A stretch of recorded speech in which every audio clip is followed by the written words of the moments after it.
Voltando aqui, gente, consegui um emprego aqui no hospital. But I could not dare to believe we'd have such good fortune. Such an honor, sir. Thank you. And you are? I am Thoreau Strickland, Dr. Thoreau Strickland. I'm a great admirer of your work, Dr. Reed.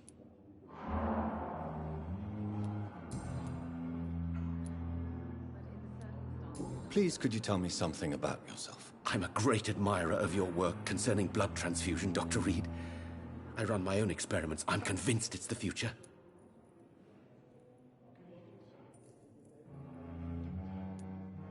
What made you choose to be a doctor? I'm not ashamed to admit you and your work have inspired me. I am honored to have the opportunity to work by your side.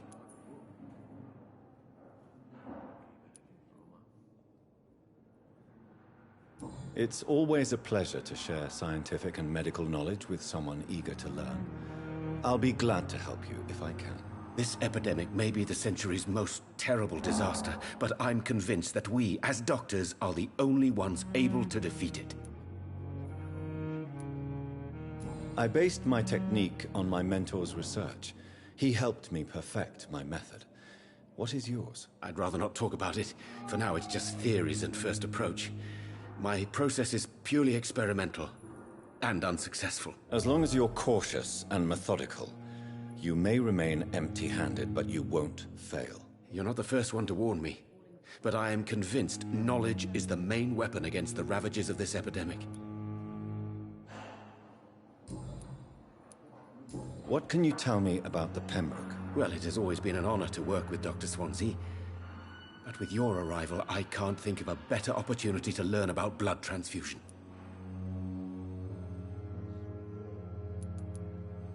Do you need help with anything in particular? Well, yes, maybe. I'm waiting for a batch of products I ordered for my personal research, yet my supplier seems to have vanished. Do you want me to play the errand boy for you? Oh no, Dr. Reed. But if you went personally to his shop, what with your reputation and all, he wouldn't dare to refuse the products I need. I see. Well, give me the address, for I may pass by if I have time.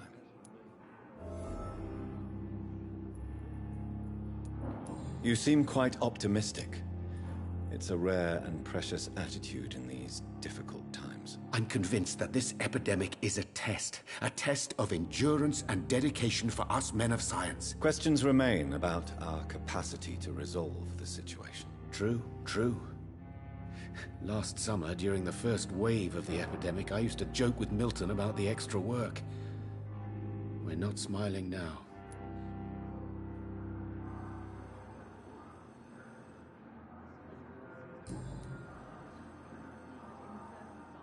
Do you need my medical attention, dear colleague? You don't have to worry about me, Dr. Reed. I am here to assist you, not to be a burden.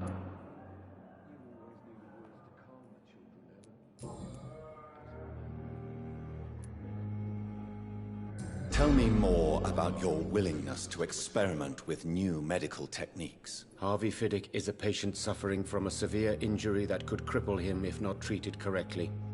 I'm convinced your blood transfusion technique could help him. What is it you really want? To save him, or to prove your point? Fair question.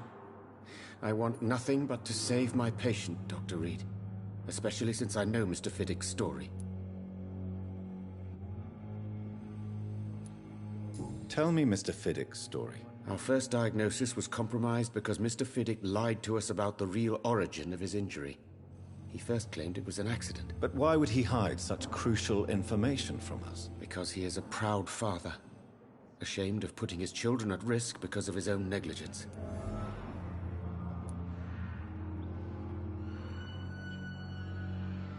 This personal involvement could also appear to be a lack of impartiality. You must know that a good surgeon must remain neutral. I agree. But that does not excuse Dr. Ackroyd's behavior, a man who did not even take time to converse with his patient. Do you think keeping his distance was a mistake? All I know is that I'm taking care of human beings with desires, hopes, and fears. Not some biological machine comprised of blood, bones, and flesh.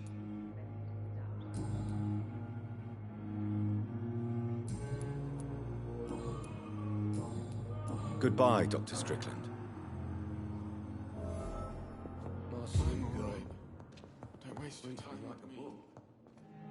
Good evening, sir. I'm Dr. Reed. I believe we're going to be colleagues. Reed? Yes, I've been informed about your arrival. I'm Waverly Ackroyd. Welcome aboard, I suppose. Does my arrival inconvenience you in some way, Dr. Ackroyd? Let us just say that I don't particularly share Dr. Swansea's enthusiasm for hiring you. What we need here are reliable professionals, not overrated dabblers.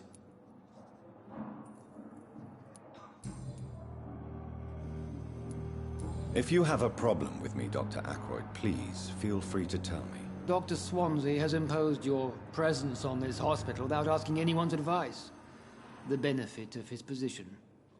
But I don't agree with it. I know we've never met before, but I believe this hospital could use all the help it can get. You will agree with that, I'm sure. Oh, but I have heard about you, Dr. Reed. Of course, you can't say the same about me, since I have not wasted my time courting the press.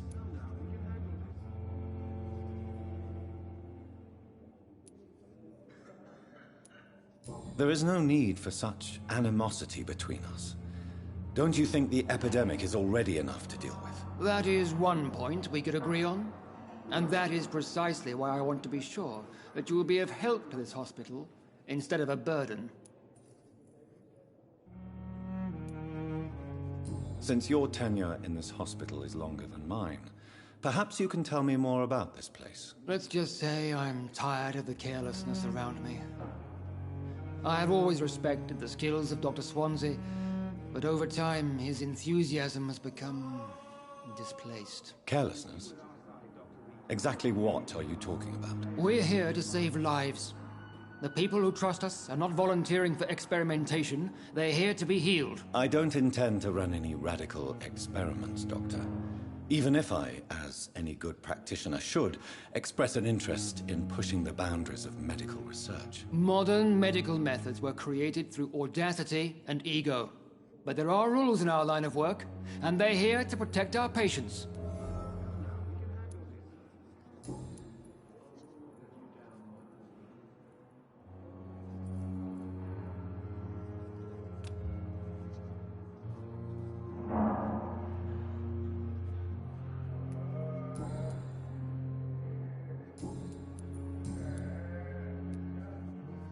Tell me, Waverly, what do you think of Dr. Strickland's enthusiasm for his experimental research? Strickland is playing with his patients' lives for pride and glory.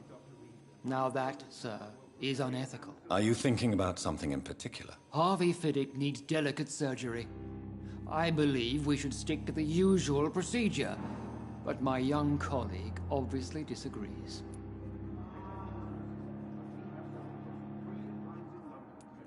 Why do you wish to lead this surgery? I strongly believe that Mr. Fiddick should not be butchered to test an unproven procedure.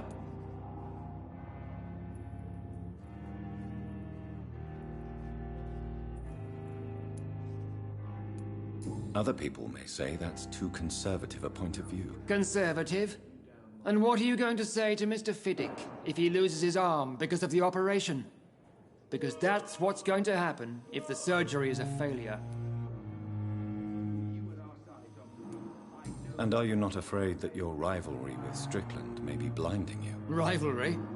I guess you could call it that.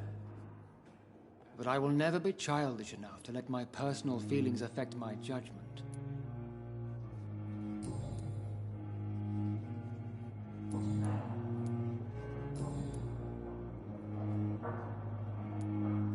I don't know what you've heard about me, but I have already proved my value as a practitioner. I don't question your skills, Dr. Reed, but your motive.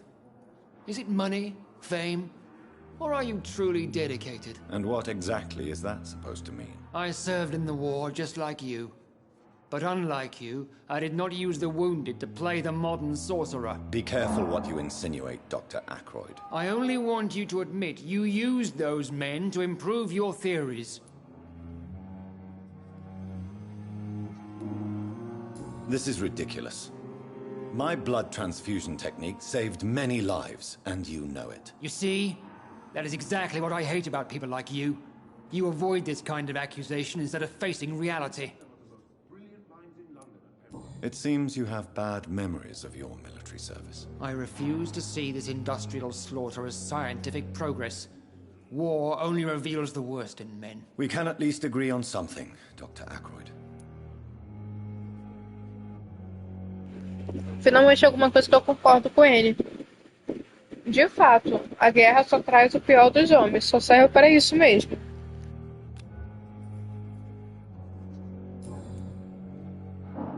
Thank you for your time. We'll talk later.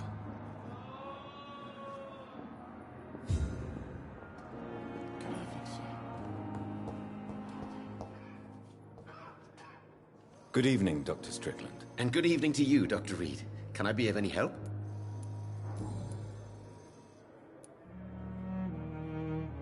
What do you think of Dr. Ackroyd's aversion to modern medical methods? It's a shame he's so narrow-minded. Dr. Swansea taught me that science is about exploring uncharted territory. I'm convinced that's true. With the influenza and all that's going on, you should put your differences aside, don't you think? Why is it so difficult to work together? I believe that if Dr. Ackroyd had been the one to discover the transfusion process, he would be the first to recommend its use. So you believe it's just a question of jealousy and pride? Dr. Ackroyd is as proud as he is blinded by his obsolete concept of medical science.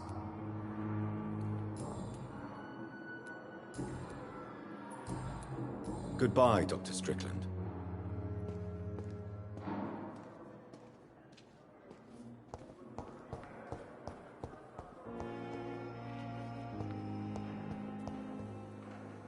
Good evening, miss. I'm Dr. Reed, the new surgeon at the Pembroke Hospital.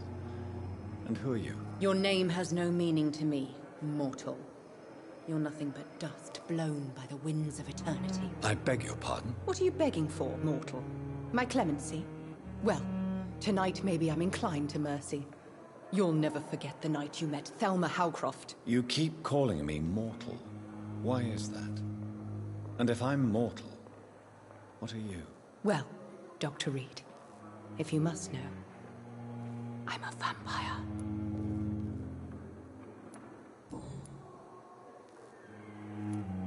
And why do you believe you're a vampire? I don't need to believe anything. It is what I am. It is what I feel within this hollow shell of flesh. Please, describe to me how you feel. What is it like to be a vampire? I can hear my body crumble from the inside as my flesh cracks and fades. I sense the last pulse of postulant blood within my drying veins. I need new blood. I see. Have you ever heard of Cotard's syndrome, Miss Howcroft? Never. It's a mental illness discovered by a French neurologist named Jules Cotard. The affected patients are delusional. They believe that they are putrefying, that they are dead, a ghost or a ghoul, or in your case, a vampire. Delusional, you say? Oh, sad and petty mortal. You can't even begin to understand the concept of immortality. And you think it is I who am delusional. I'm assuming you must be a patient here. Am I right, Miss Howcroft? It's only a cover. To hide from my enemies. I can leave whenever I want. As a woman, a spirit, fog, or bat. Who are these enemies you mentioned? Can you describe them? I cannot say for sure.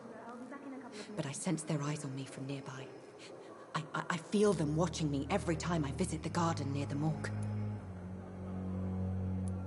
The staff here are not your enemy. They're here to help you, to care for you. I'm not speaking of the doctors in white. I'm speaking of the men and women who hunt me. For I am a vampire. I see. Don't worry. These people will not find you here. I'll personally make sure they leave you alone. Thank you, mortal. But do not interfere with them, for you are no match for those that hunt me.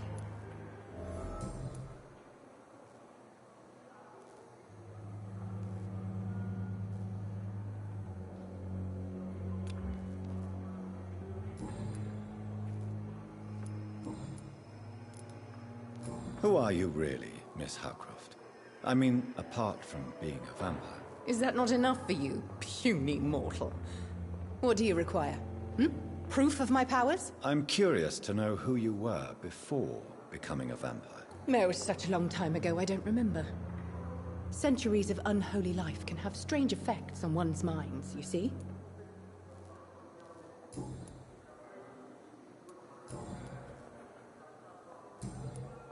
I'll leave you, Mistress of the Dark, to your nocturnal activities.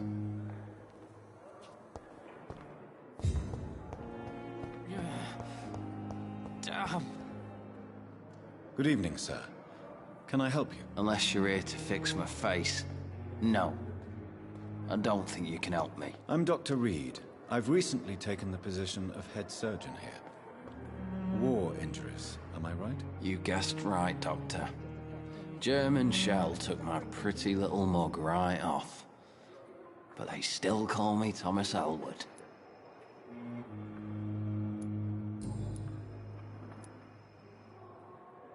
How is your stay with us, Mr. Elwood? Oh, it's bliss.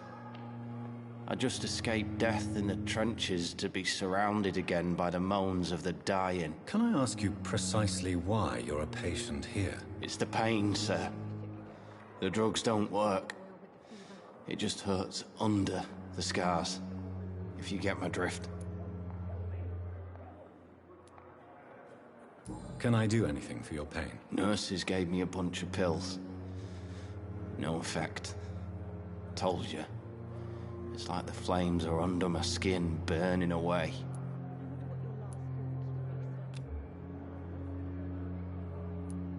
Who is treating you? Is someone in particular looking after your case? Nobody since the old and tired doctor spoke to me. Started to think I was forgotten about. Wouldn't blame you. You don't seem worried by that. My face hurts so much more when I smile or cry. I've learned it's easier not to speak. But be assured I'm smiling inside.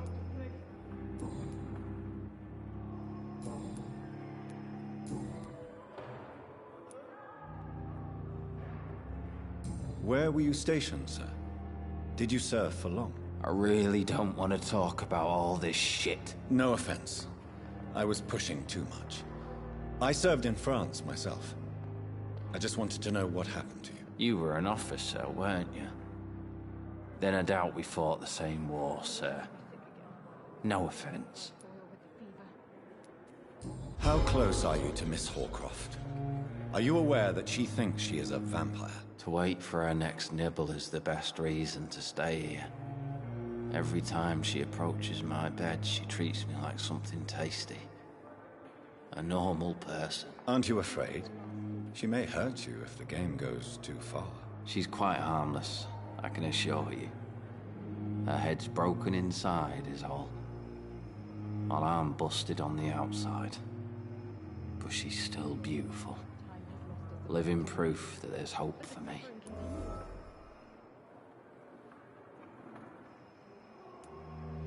So do you let her bite you? You know that's not sanitary. And why not? She's only supping a few drops of me blood.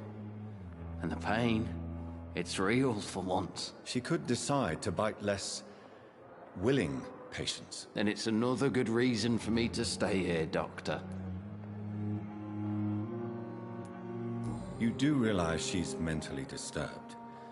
It's called the Cotard syndrome. She truly believes she's a vampire. In her madness, she never refers to my scars. And frankly, if I could, I'd join her world. It seems much more fun than the real one.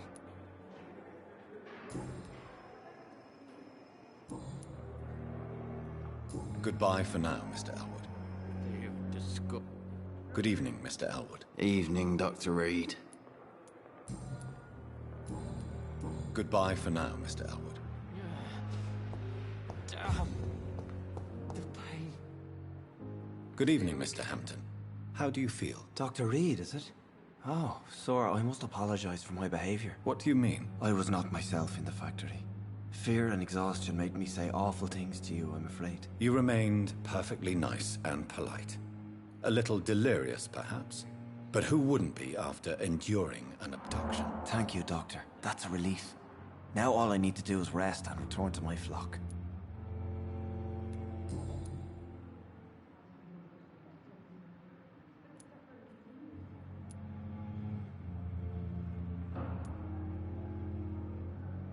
What is the general situation in the East End docks? The situation has always been tough, with a lot of tensions between the gangs and the dockers' trade union. The wet boot boys are very nervous since they lost their leader.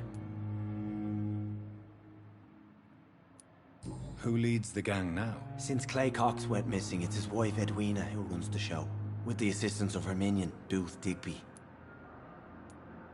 Has the gang been threatening you? Ah, no. I've had this nickname for so long, you know, the sad saint of the East End. No one dares to bug a saint, not even criminals. Do you know Tom Watts, the bartender from the Turtle? I met him before I found you in the canning factory. Tom? Yes, of course. Always the helping hand, good old Tom. Without men like him, corruption and despair would have wiped out the East End long ago. Who should I avoid in this part of town, then? Any particularly evil figures? Not really.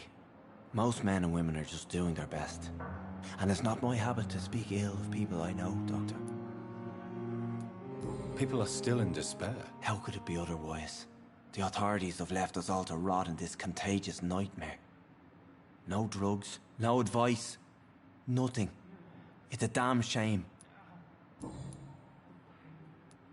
How did you end up in William Bishop's den? I had received alarming news about his recent behavior. I went to his place and he refused to let me go.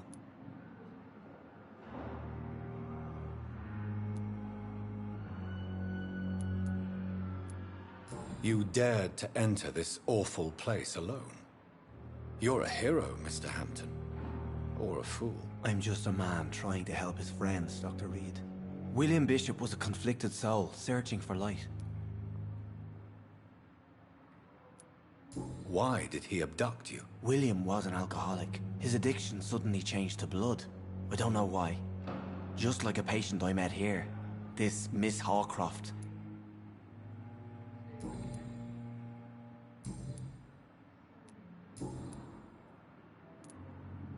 What do you do for a living, Mr. Hampton? I can't help but notice the cross around your neck. I manage a night asylum for the poor and homeless of the docks. And I try to guide the lost and hesitant on the right path to our Lord.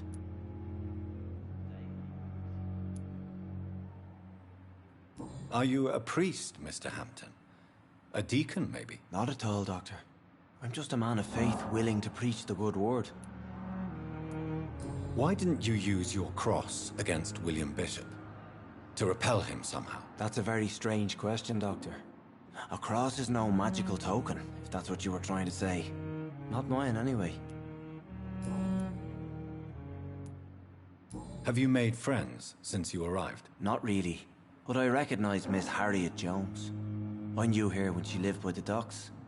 That poor woman had such a miserable life. You never came to see her here at Pembroke? Receiving visits when sick can be an important part of the healing process, you know. We're not just bodies. You're preaching to the converted now, Doctor.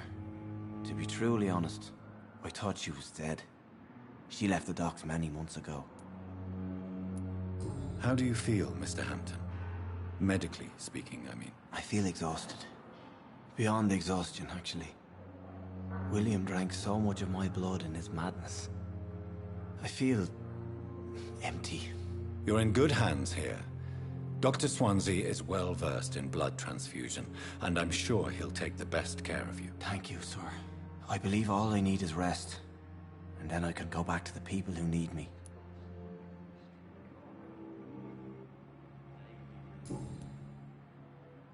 Goodbye, Mr. Hampton. We'll talk again later.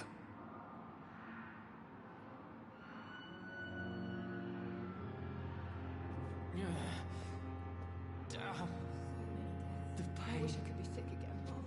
There again. Boil with the fever.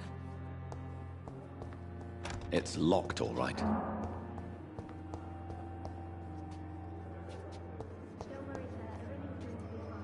Good evening, nurse. Good evening, Doctor.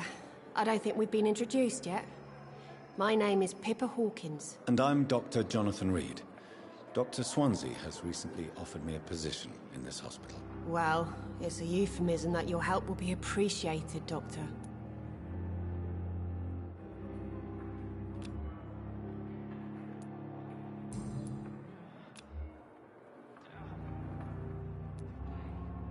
How would you describe the situation at the Pembroke Hospital? It's serious. The flu is wreaking havoc amongst the staff and patients. We are running out of everything.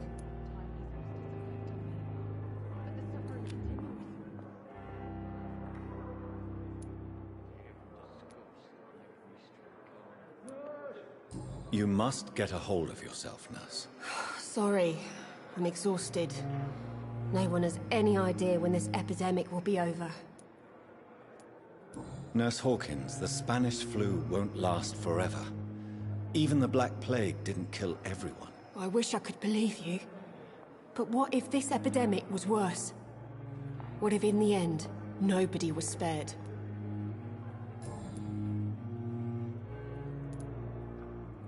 How long have you been a nurse? Well, long enough to see that the epidemic is winning. And no matter how qualified you are, don't tell me you'll change that.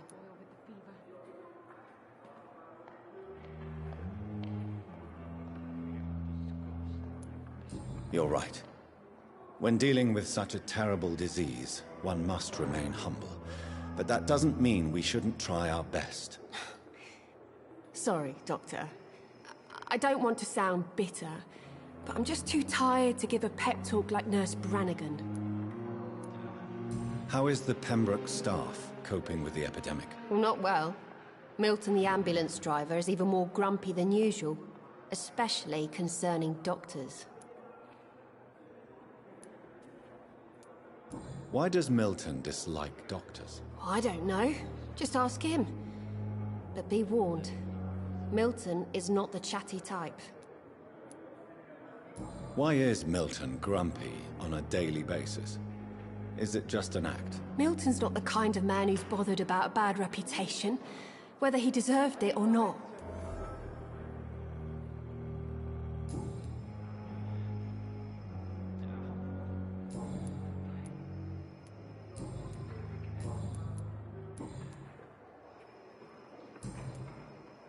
Goodbye, Nurse Hawkins. I wish I could be sick again.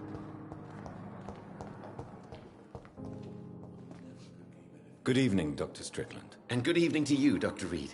Can I be of any help?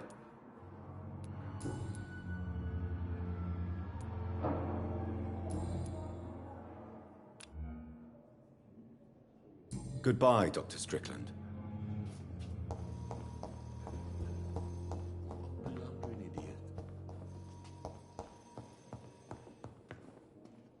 Good evening, sir. I'm Dr. Reed. May I help you? I don't know if a third opinion is needed. Your colleagues are already arguing about my condition. I see. Would you mind telling me more about your situation? I'm Harvey Fiddick. All I want is to get me bloody arm fixed properly. Tell me about yourself, Mr. Fiddick. I'm just a regular guy waiting to get his arm fixed, so I can return to work and to my family. I was more curious about what you were doing before being hospitalized. I'm a carpenter, and a good one too. But that means I need both arms to feed my family, Dr. Reed. Are you satisfied with your treatment here? Well, it's clear that I've chosen a bad time to be injured. Forgive my bluntness, but you seem overwhelmed by cases of the flu. I won't lie to you about it. I'm afraid we are. Are you sure you don't want to operate yourself, Dr. Reed? I have the feeling you're very capable.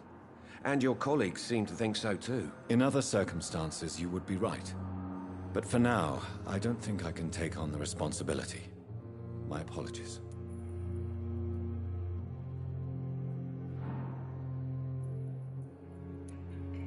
Tell me about the doctors who are arguing about your case. Strickland and Aykroyd. They both want the best for me, but there's a lot of pride there. Doctors are no different from carpenters, it seems. What do you mean? I often had professional arguments with rivals on a building site.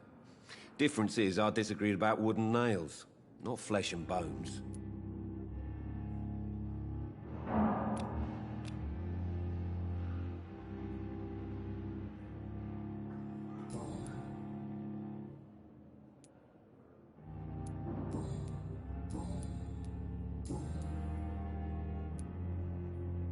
Tell me about your injury, Harvey. Why do you feel so guilty about it? My wife died because of me. And now I may lose everything because I've been careless enough to hurt myself. What an arsehole.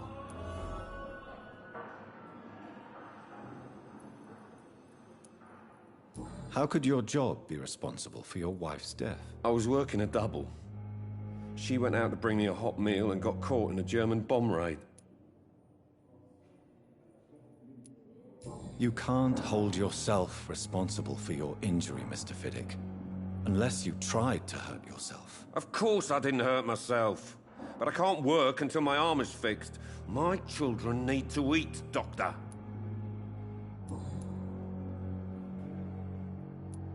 Tell me more about the death of your wife, Harvey. 1915. I was in the army. Building workshops for the Royal Flying Corps. Helen was happy I wasn't sent to the front. What happened? The Germans sent Zeppelins to bomb the construction site, but they missed their target. My wife was bringing my dinner when the bombs fell. How are your children after losing their mother? They were smaller then. The only good thing about this is my Helen didn't bring them with her that night. I'm sorry for your loss. So many died during the bombings. I served in France and witnessed the carnage there. I would like to say that she didn't suffer. Truth is, I have no idea. I just know that I'm all that me kids have. Poor little bleeders.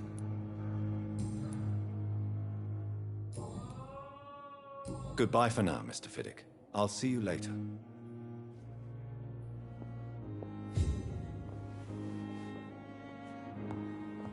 I will not let you down, my boy. What can I do for you, Doctor?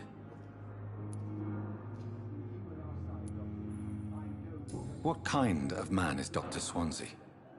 Well, you accepted the job from him. I thought you would have known about your employer.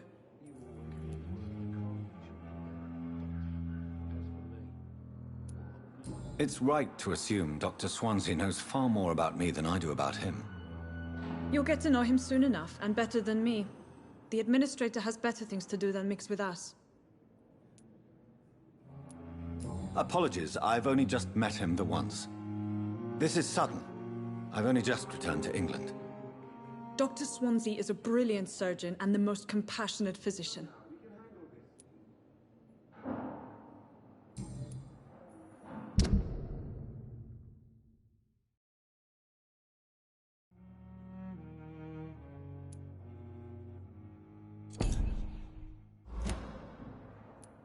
If you could point me in the direction of my room again, nurse. Second floor of the hospital, left after the stairs. It's the last vacant office at the end of the corridor. Thank you, Nurse Crane.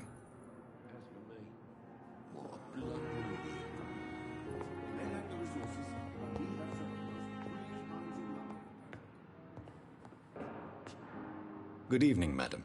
Can I help you? It's my son who needs you, sir. I'm Dr. Jonathan Reed. How can I help your son? I'm Beatrice Goswick, mother of Mortimer Goswick. Could you check on him, please, Dr. Reed? I've heard much of your talents as a physician.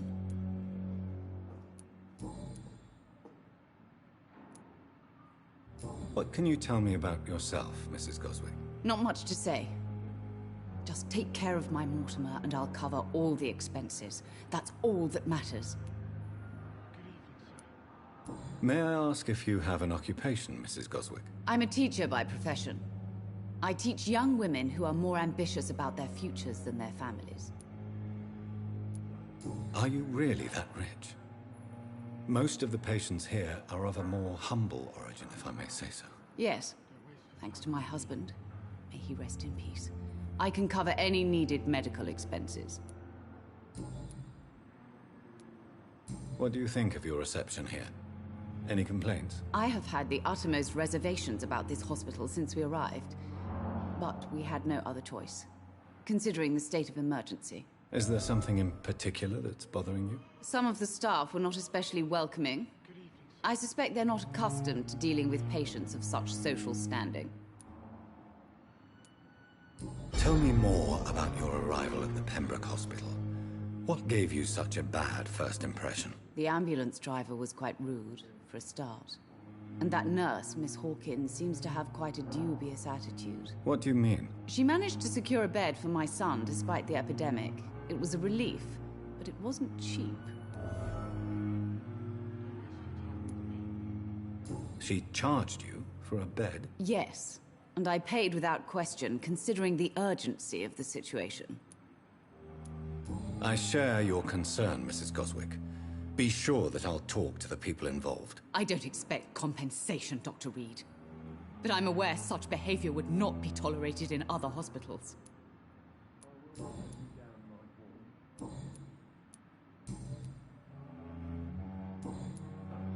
Goodbye, Mrs. Goswick. Good evening, Doctor. How is my son doing? Good evening, sir. Goodbye, Mrs. Goswick. Reads me like a book. Good evening. I'm Dr. Reed. Can I help at all? No. Really? Why are you here, then? I don't want to talk. My throat hurts too much. I suppose that this pain is the reason you're here. Is someone taking care of you? Yes. And no. Could you at least tell me your name, sir? Mortimer. Mortimer Goswick.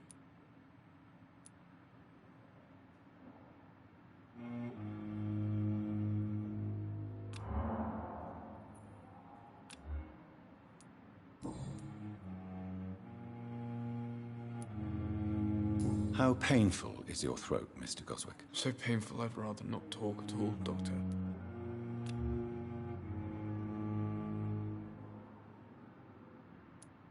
I'm sure you realize a doctor and his patient have to communicate, sir. Would it help if I gave you some paper and a pen? Not really. I see. Then maybe it's not just your throat that hurts, Mr. Goswick. Perhaps your sore throat is just the consequence of something more hurtful. Yes, maybe. But I don't want to talk or even write about it now. How painful is your throat, Mr. Goswick? So painful I'd rather not talk at all, Doctor.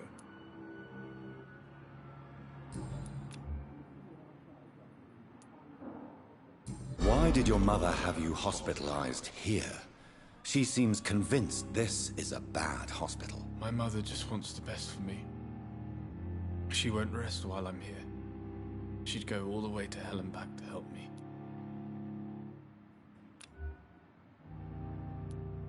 Pembroke Hospital may look unorthodox, but rest assured you're in good hands here. It's not me you have to convince, Dr. Reed. It's my mother. Is your mother bothering you? As your doctor, I can ask her to leave you alone if you would prefer. That's tempting, Doctor. But you have no idea what my mother is capable of. She would tie herself to my bed if you asked her to leave.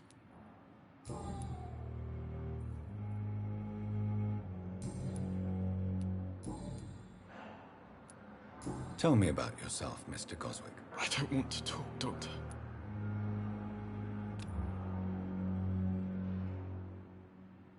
Do you need any help? I'm afraid I may, sir. I don't mean to be a burden.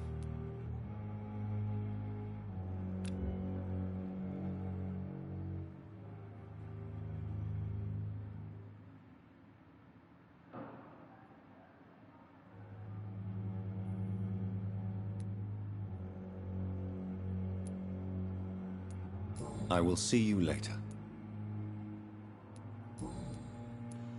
How painful is your throat, Mr. Goswick? So painful I'd rather not talk at all, Doctor. I'll let you get some rest, then. I'm all right. Don't waste your time with me. I will not let you down, my boy.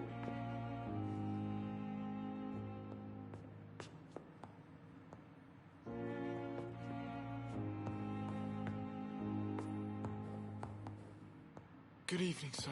You always knew the words to Doctor. calm the children, Ellen. As for me, what a blundering idiot. What can I do for you, Doctor? Thank you, Nurse Crane.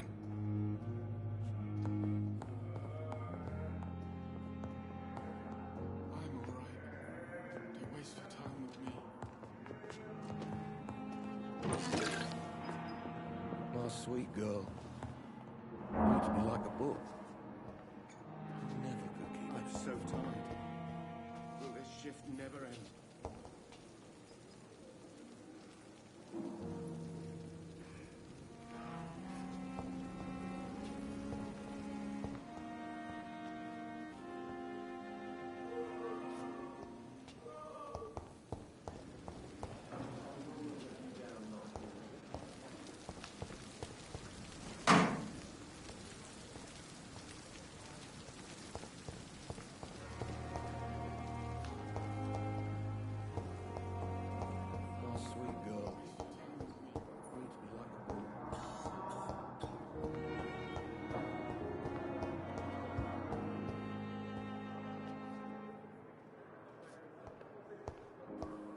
Disgust on every street corner. The daily routine.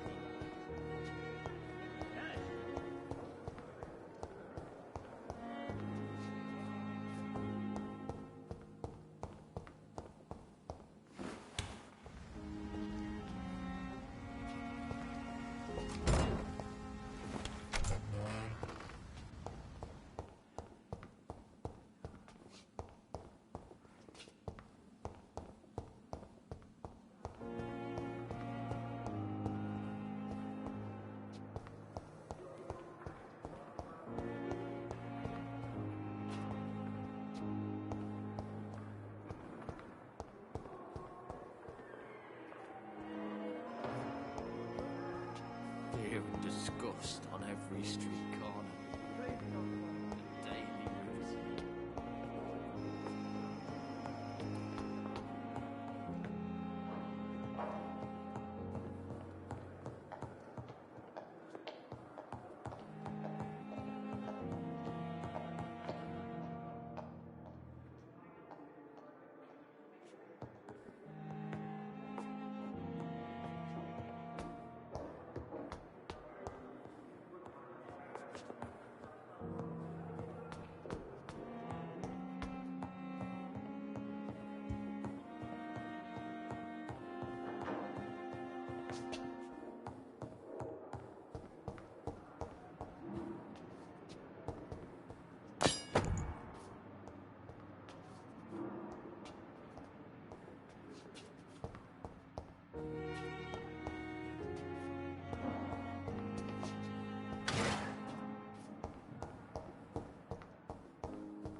This must be the place. It's definitely away from prying eyes. Relegated to the shadows. A kingdom of my own. At least I won't be sleeping in a coffin.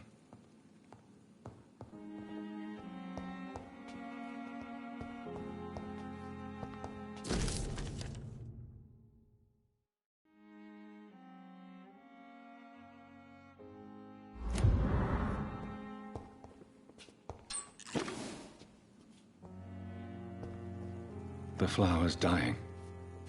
It needs water.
William Bishop's blood is much more unstable than human blood and shows extensive mutation.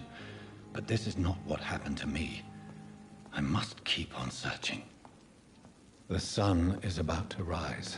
I can feel it. I'll continue tomorrow night. I have so much time. Vamos ver o que tem aqui para melhorar, mas eu tenho mais de 1.300 de experiência, vamos ver o que gastar aí.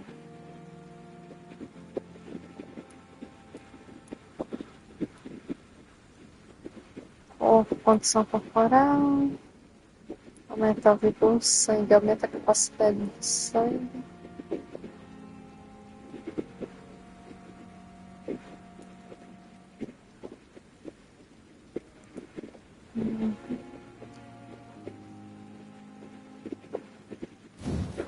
Esse aqui, ó. Vou colocar esse aqui, ó.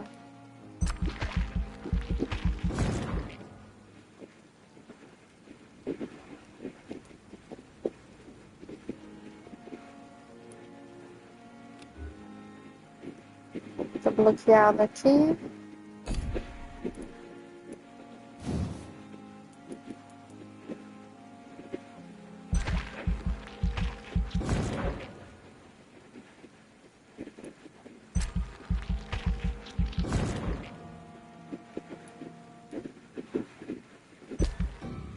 E dá pra coisa aqui sim. Vai.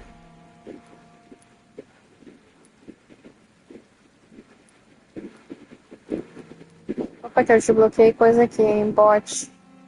Deu um bote sobrenatural no alvo e causa dano ao aterrissar. Interessante, defensivos. Bloqueio.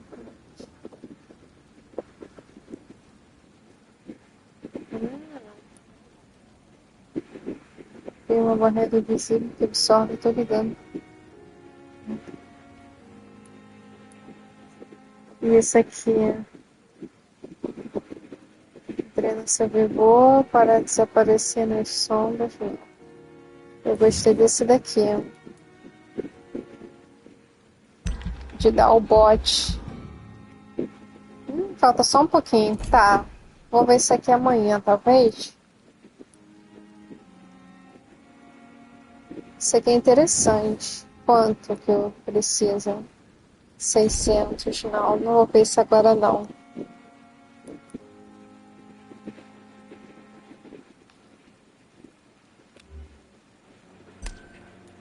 Deixa eu confirmar aqui.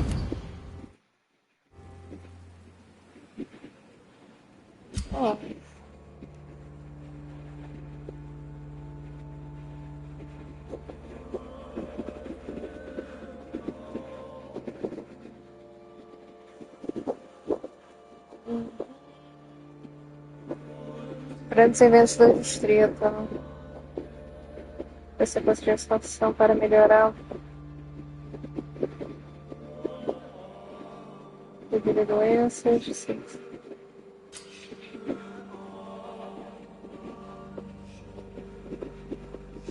Para você decidir. Ih, morreu. Ah, tá, eu matei esse daqui.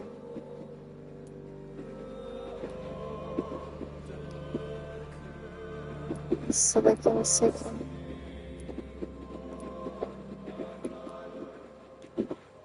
Beatrice.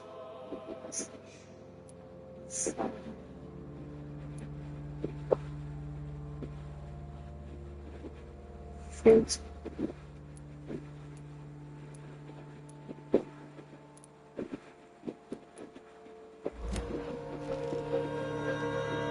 If I'm to stay here until my research is complete, I'd better learn to hide my true nature from the mortals. But what about my thirst for blood? I don't want to make weight, Doctor. My patient. Vamos lá.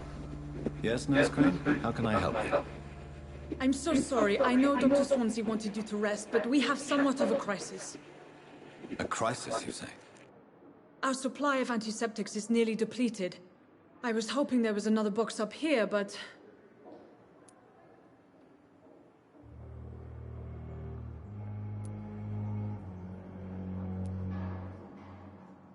Sorry. There's nothing here. Some of the patients won't last the night without them. Honestly, sir, I'm beside myself. I may have a solution. In France, during the war, drugs shortage was a daily problem, and we had to use our wits to overcome the shortages. However do you mean?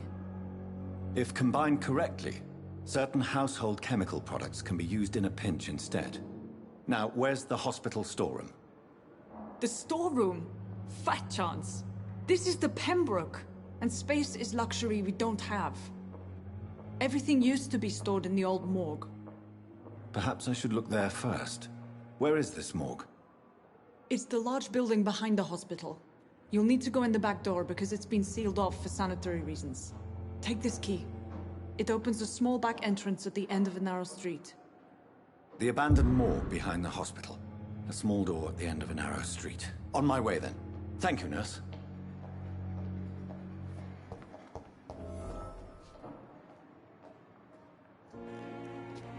Vamos lá, né? Peraí, tem coisa aqui? Ah, não, é só reflexozinho mesmo.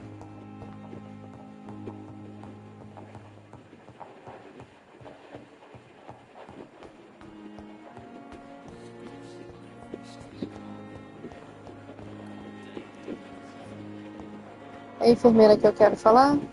Good evening, Nurse Hawkins. Good evening, Dr. Reed.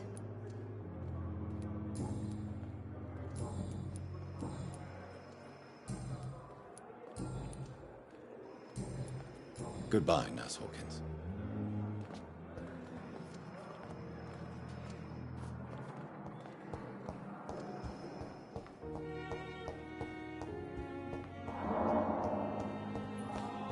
Thelma Howcroft said she was being watched by vampire hunters.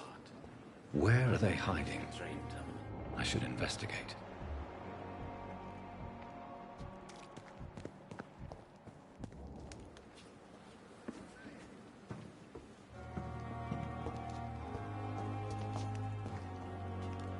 Good evening. I'm Dr. Reed. Always a pleasure to meet a colleague, sir. Especially when he was supposedly dead. A colleague? Are you a doctor too? Not anymore, sir. I used to be Dr. Rakesh Chadana. Now, I'm just Mr. Chadana, pawnbroker and humble guardian of this morgue. What do you mean, you used to be a doctor? Was your license revoked? No, sir. It is just that I like to be precise. I run a little pawn shop while taking care of the dead. But I used to be a real doctor.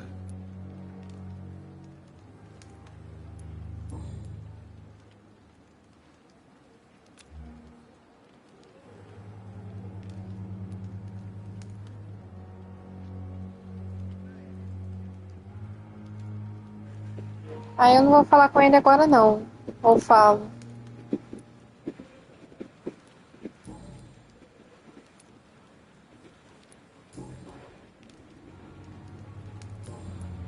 Depois eu falo com ele.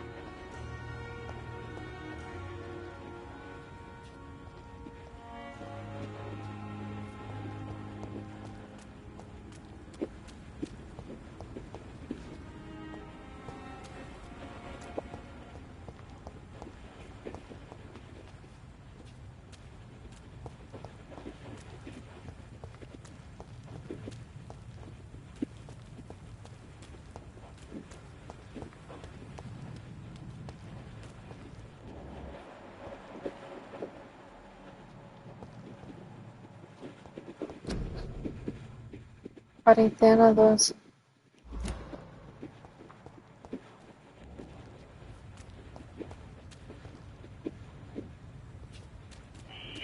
Scowl voices in the garden. I should investigate. If they were to find somebody.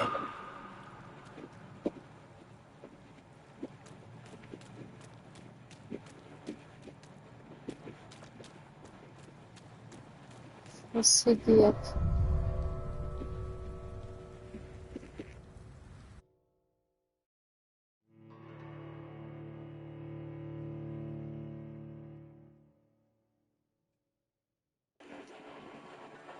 Gente, que tanto carrega aqui.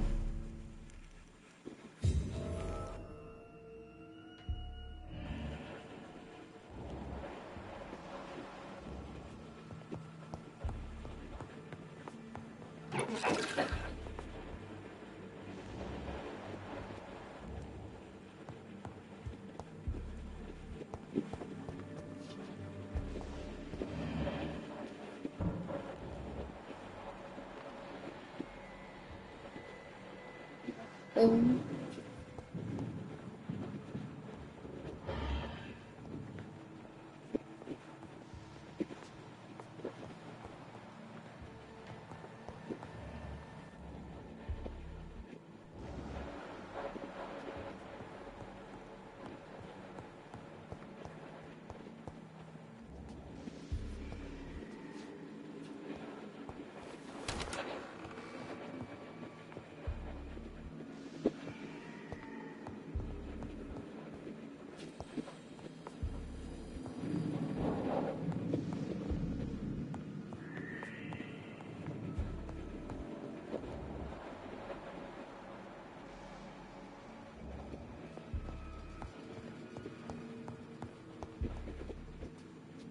I cannot enter.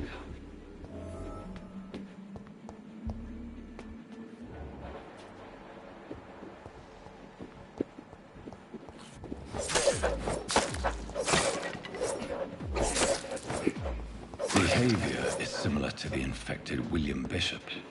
Must be the same strain. This sickness moves faster than influenza.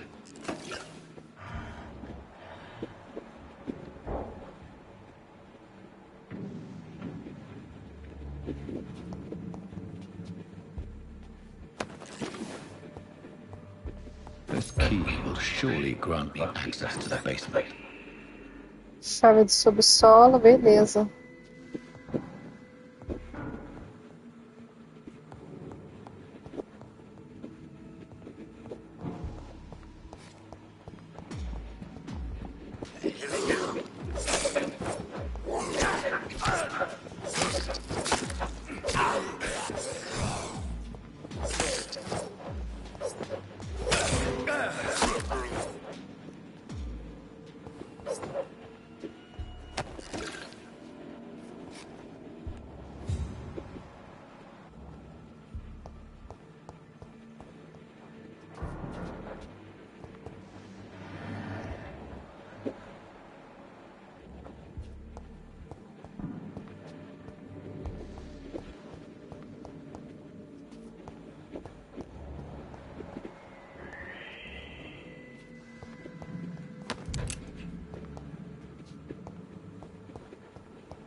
Inventa aqui, vamos lá pro subsolo.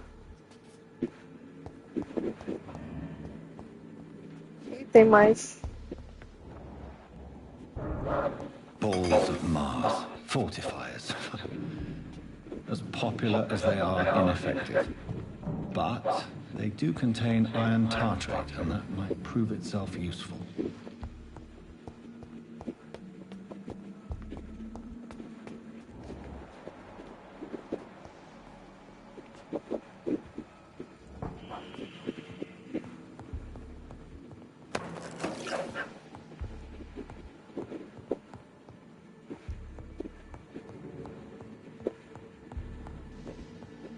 Beleza, agora vamos lá pro subsolo.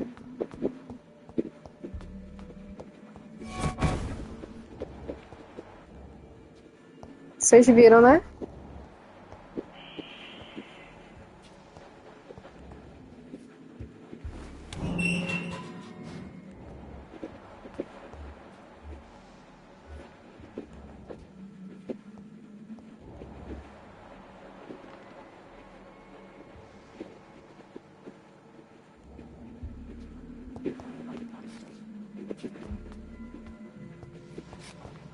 These scales feed from corpses and the husks of animals. They're not after blood.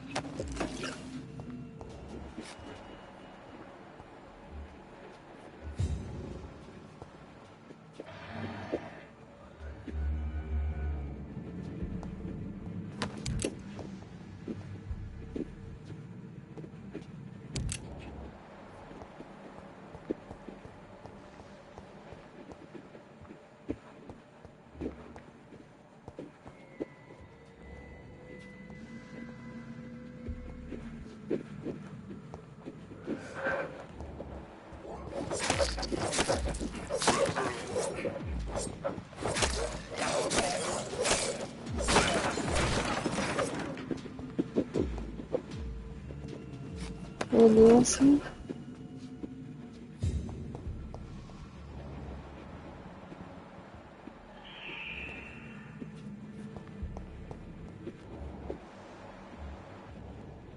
Tô ouvindo ali, ó.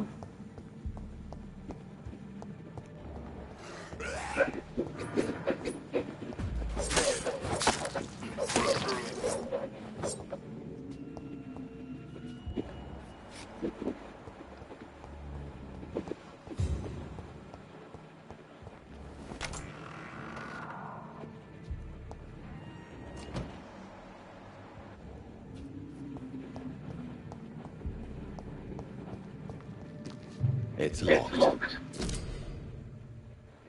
Certificado de óbito.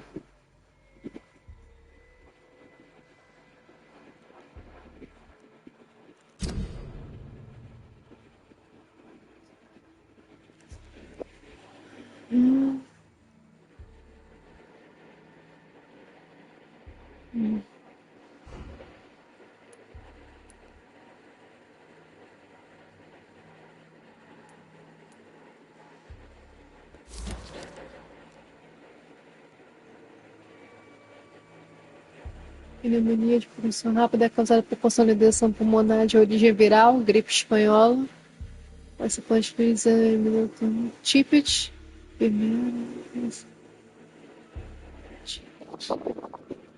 Mr. Connor's injuries don't match the report. I'd better look into this.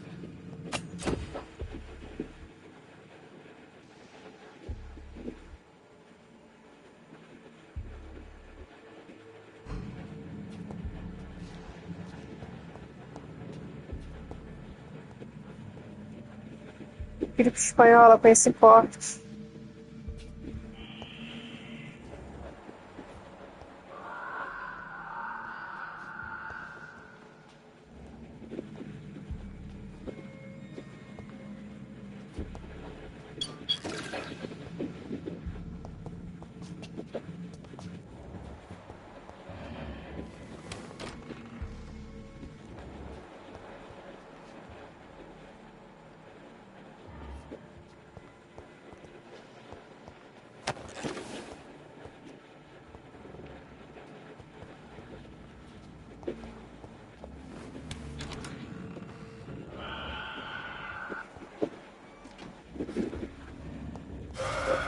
Isso aqui vai ser do caralho.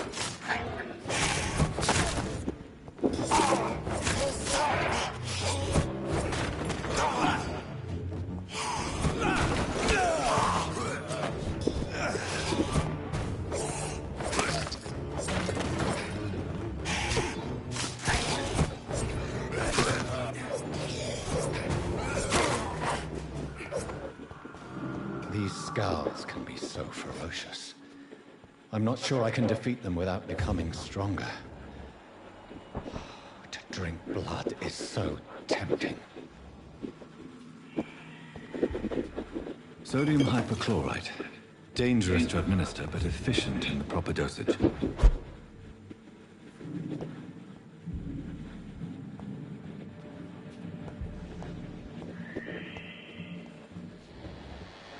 Ela tem bicho aqui.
Vamos sair daqui.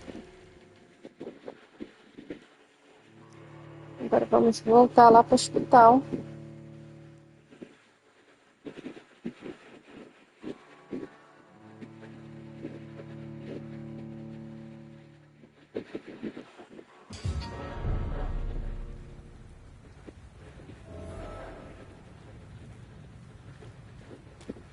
Beleza, é para cá.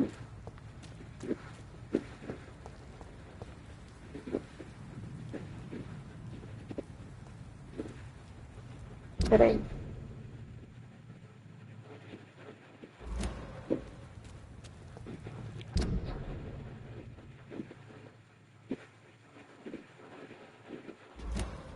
É para cá mesmo.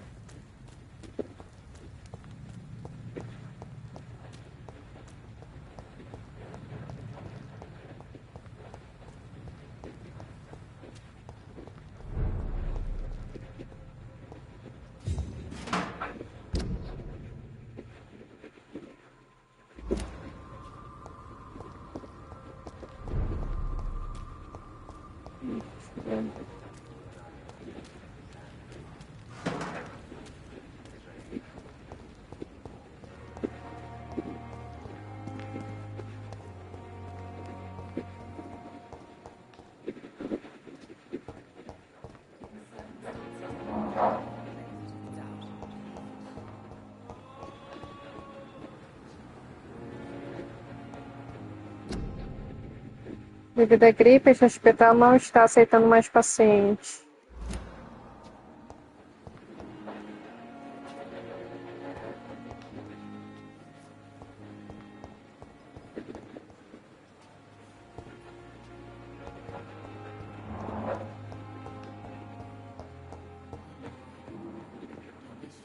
My sweet girl.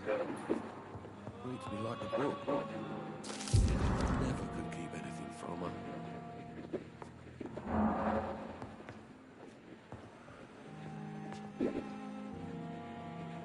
Good evening, Mr. Fiddick. Good evening, Dr. Reed. Any news about my operation?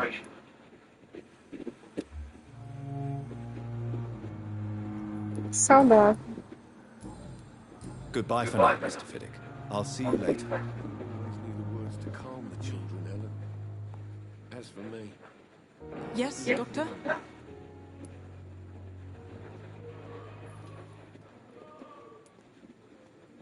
Exactly how bad is the supply situation here at Pembroke?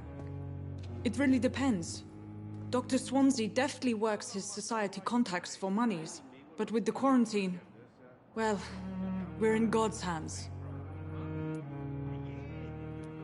Please, could you point me in the direction of the morgue again? It's the large boarded-up building behind the hospital. You can't miss it. The key I gave you will open the small back door to it. Why then do you always work the nights? Don't you ever sleep? At the Pembroke, we're always hands on deck.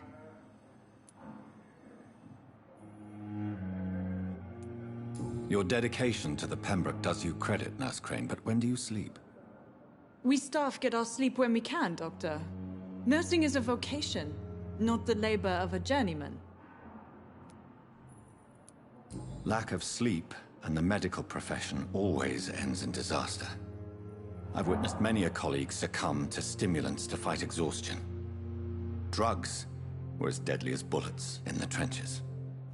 London's trenches start here at Pembroke Hospital. We are on the front line, make no mistake.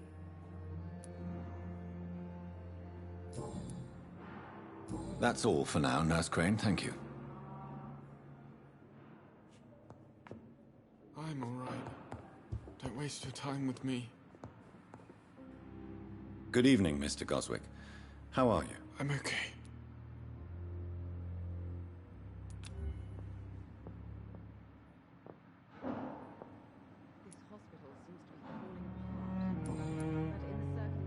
Do you need any help? I'm afraid I may, sir. I don't mean to be a burden.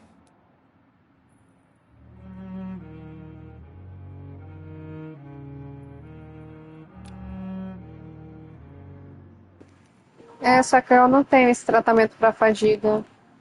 I will see you later. I have to go now, sir. But don't hesitate to contact me if you need any help. Don't waste your time with me.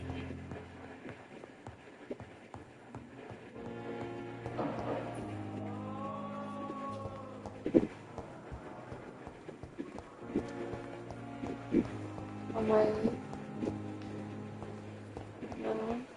Isso aqui. Vou lá no meu escritório, vou ver se tem como.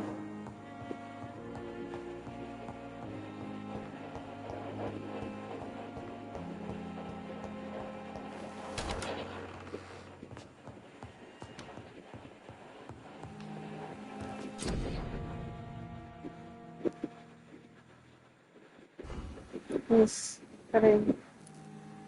Anemia.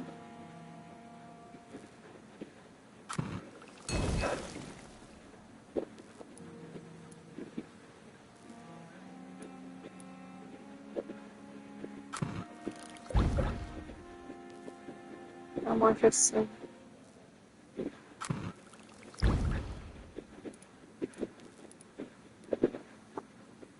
Sim.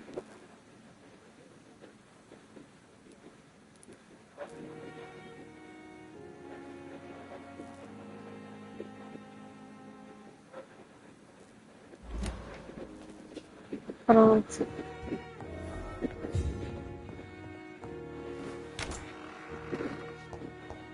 Enquanto eu vou descer lá,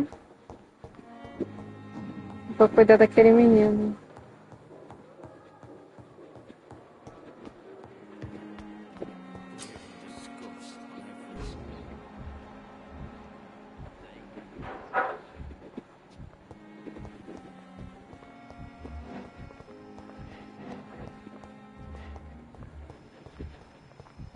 I wish I could be sick again.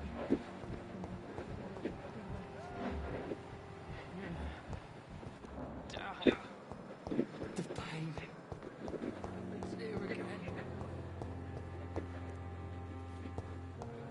Calma aí.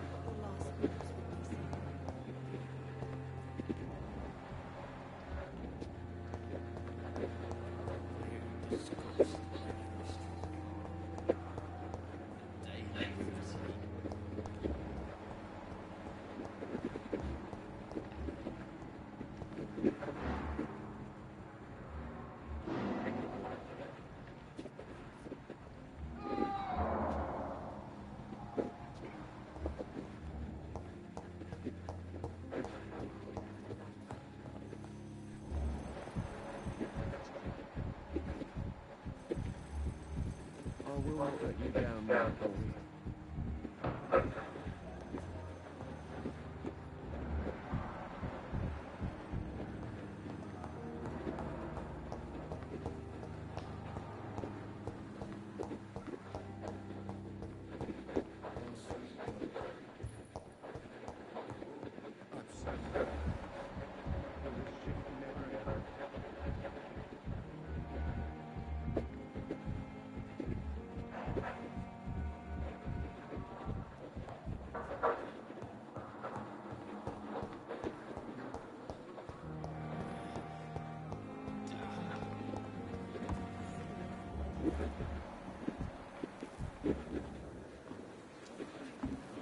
Porra, cadê?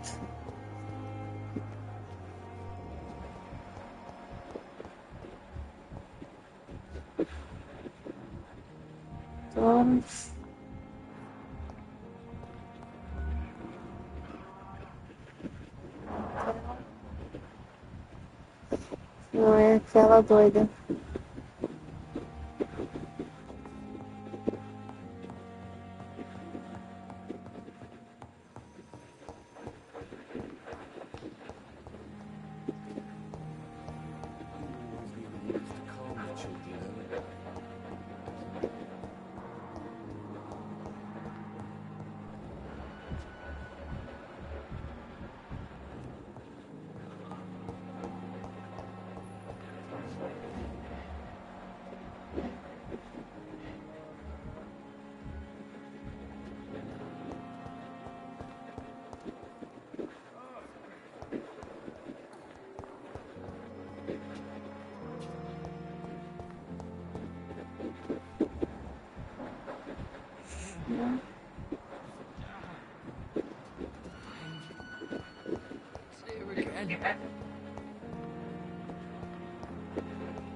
Gente, eu tô perdida.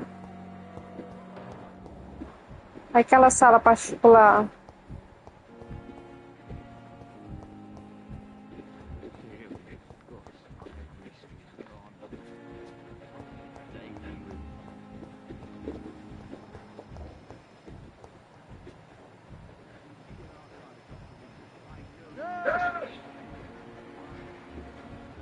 Vamos procurar a Dorothy.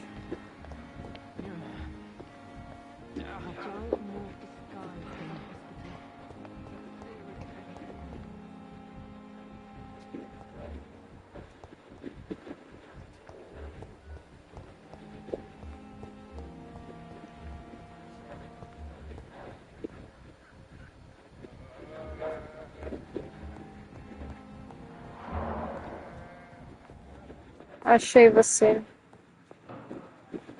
Good evening, Mr. Goswick. How are you? I'm okay. Do you need any help? I'm afraid I may, sir. I don't mean to be a burden. You are not a burden, sir. Healing you is my responsibility. And you have my gratitude for that.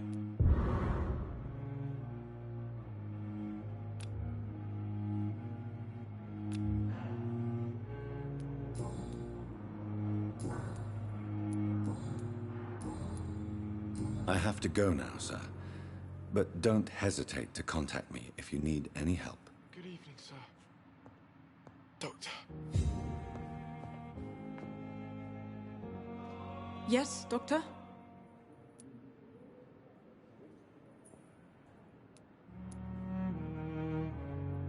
That's all for now, Nurse Crane. Thank you.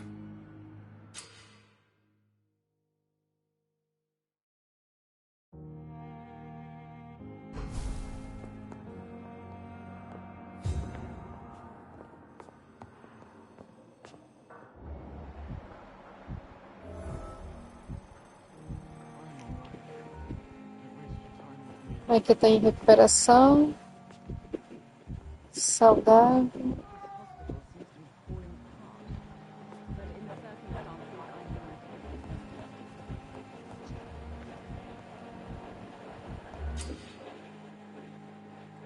Tentação, lembra-se.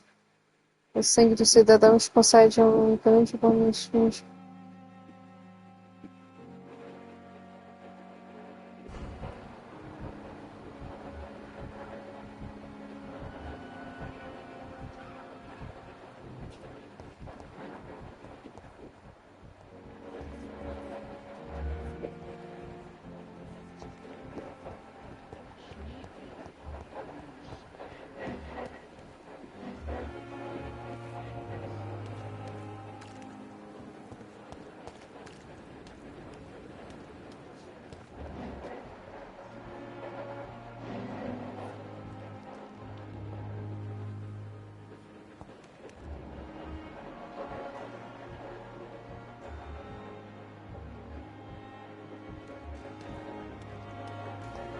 Milton.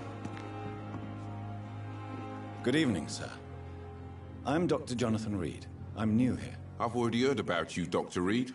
I'm Milton Hooks, the ambulance driver for this shithole of a hospital. That's quite a blunt introduction, Mr. Hooks. You can call me Milton. I like to speak my mind, Dr. Reed. Perk of the job. Don't judge me, and I won't judge you. I'm not sure I understand what you're talking about. Well, I'm no doctor, but I'm pretty sure a gun can't be used as a surgical instrument. You have a keen eye. I learned to shoot during the war, and have carried one ever since. Old habits die hard. No need to explain, Dr. Reed. And if you ever need a better gun, remember, I may have something for you.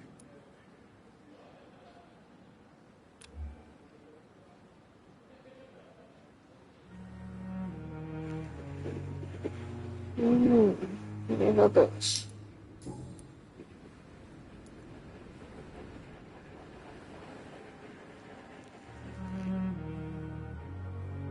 How is the situation around here? You want to hear the situation is all right? It's fucking awful. We lack everything, and it's getting worse every day. So what do you do exactly in this hospital? Apart from smuggling guns, I mean. I've been an ambulance driver since Too long, I guess. I bring sick people here night and day. It's a dirty job, but I get it done. Most of the time. It sounds like things have been a bit rough recently. What's happened? Yesterday I got attacked by the patient I was bringing here. I escaped through the hospital's garden, but I lost my wallet when I was running. You left an infected patient outside the hospital? That's incredibly dangerous. Go there yourself if you want, but be careful, Doctor. I'd rather not bring your dead body back. Since you're on the front line, how is the sanitary situation in this vicinity? It's a complete disaster. It's even getting dangerous to enter some streets or buildings. Even the locals attack you. Are you really smuggling weapons through the hospital? And why not? I've already been attacked by patients, you know. And by gang members willing to steal my money. But you're not defending yourself. You're selling guns to civilians. You keep people alive your own way, Doctor. I offer them another way to protect their health.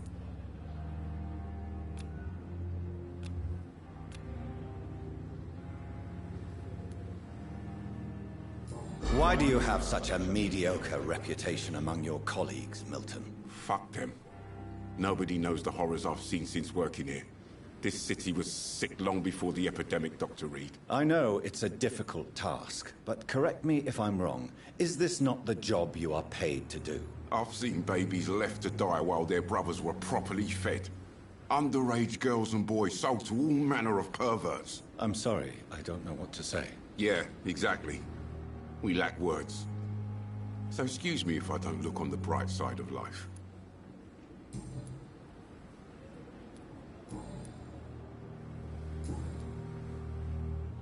Goodbye, Milton.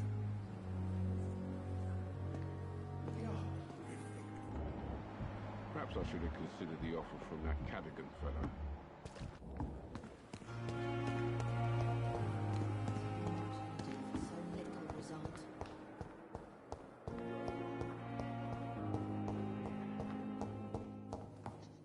I'm so tired. Will this shift never end?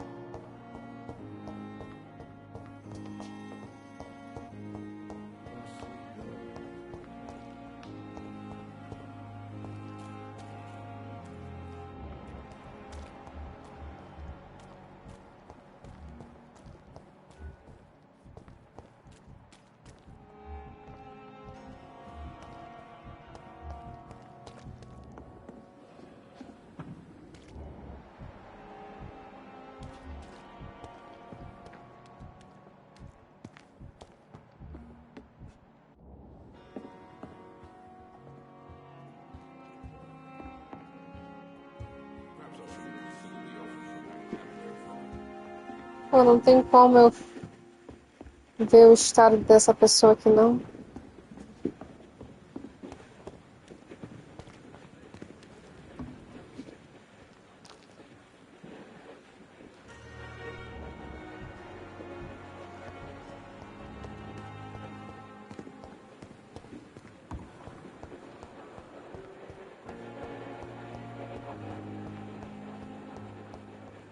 Ah, tá aqui dentro. Discussed on every street corner. The daily routine.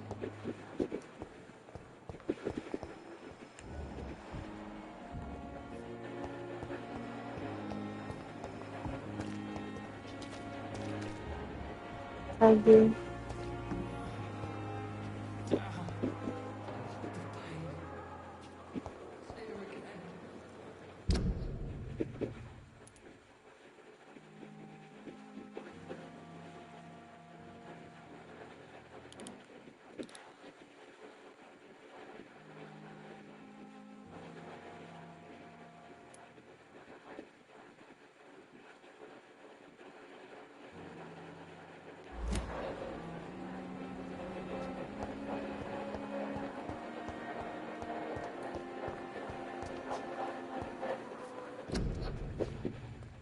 Previne doenças, não tossir em pública. Não. Nossa. Tô certo? Notussa.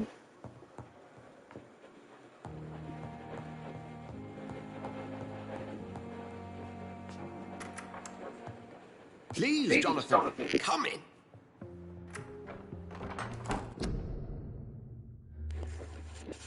Uma pausa rapidamente para poder pegar.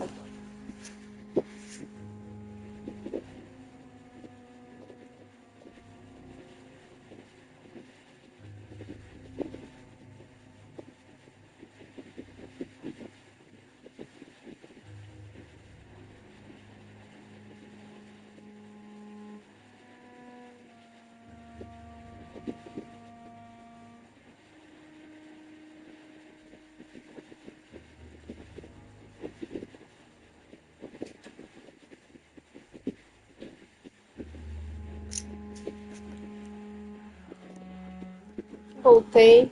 Vamos lá. Fascinating, is it not? In the last decade, so many mysteries have been brought to light with our microscopes.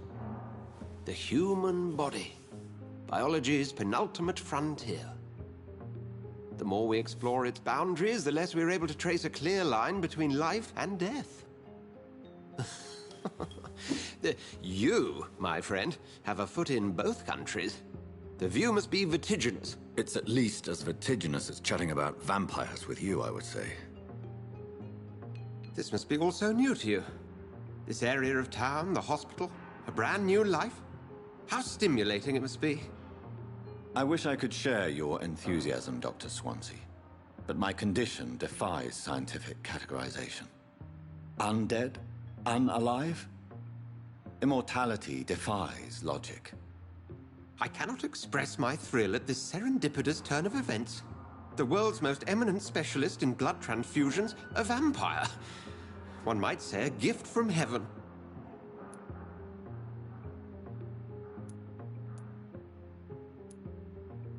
There is an absurd poetry to my situation. Physician, heal thyself. Forgive me. I've been an admirer of your work for a long time, and now you are so much more than a brilliant physician. And please, call me Edgar.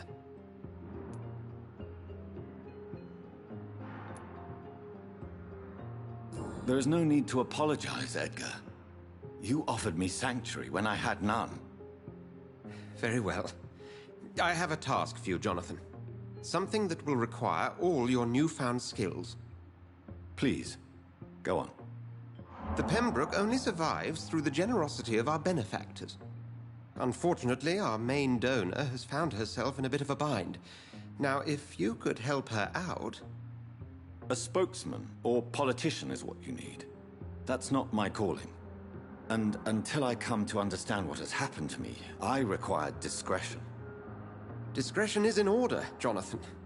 Lady Ashbury has recently received rather indelicate correspondence that, if revealed, would jeopardize her position. And you would like me to eradicate this threat? By the stole, of course not. I would just like you to pay her a visit. Her ladyship is certainly near the tents outside, tending the sick. You can't miss her. Look for someone impossibly delicate. Accepted. I'll see what kind of trouble Lady Ashbury is in.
The flu took my dear wife, Emily. I take comfort knowing we'll soon be together again. Mr. Rainfield, that's no way to talk. You're in good hands here, and we'll be up again soon enough.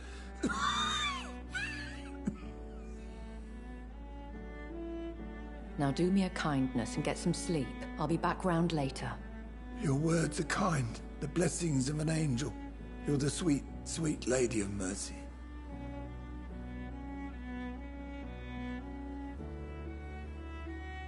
Good evening, Dr. Reed. It's a pleasure to see you again. You seem surprised. Dr. Swansea has brought me up to speed concerning your recent appointment to Pembroke Hospital. You're a vamp...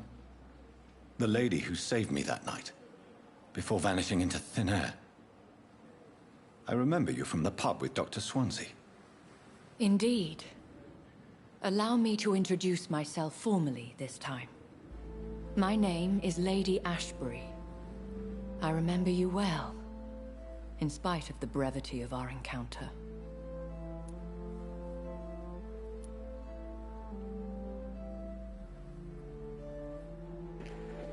Será que tem como flertar com ela?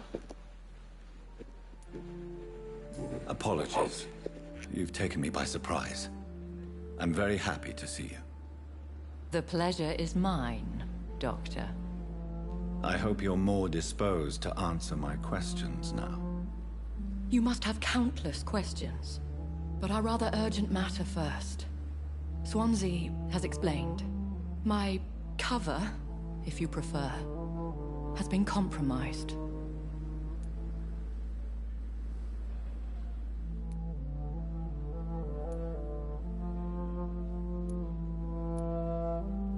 Dr. Swansea has commissioned me to be your agent in this matter. You could start by explaining what's amiss. These past insufferable weeks, I've been the victim of extortion. I've made a first payment, but the blackmailer grows greedy. I must refuse his most recent demands.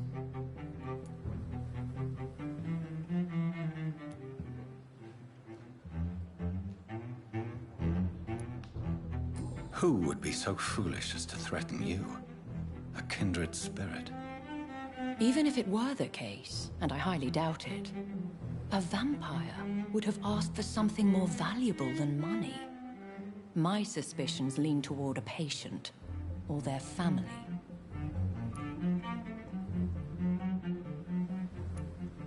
What are your expectations? Please be precise. As the newly appointed surgeon of this hospital, you are in an excellent position to ask innocent questions and deftly learn the identity of my blackmailer.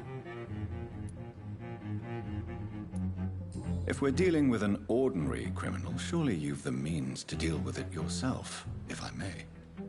As immortal tradition doth dictate, all fangs and hypnotic eyes ablaze, the blood would run like a river. That's what I hope to avoid. Violence has a tendency to spiral out of control.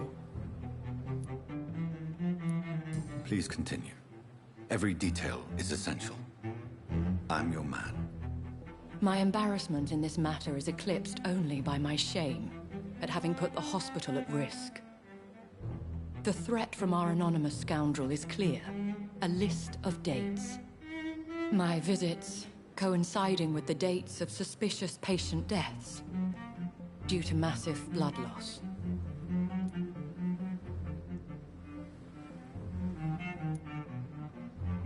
I'll take care of it. Do you know where I should start?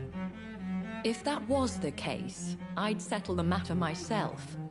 You could talk to our local gossip, Harriet Jones.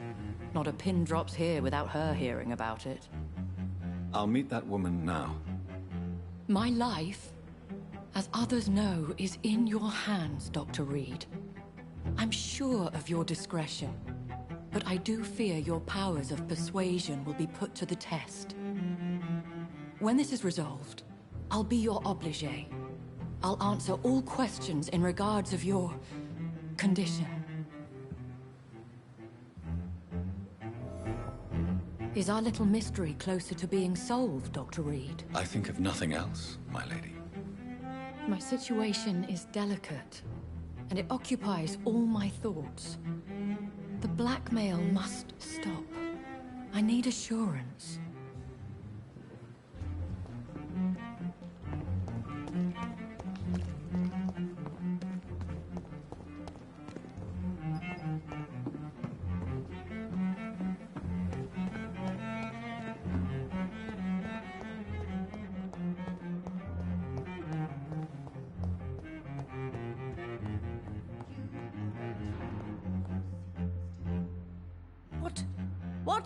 What is this?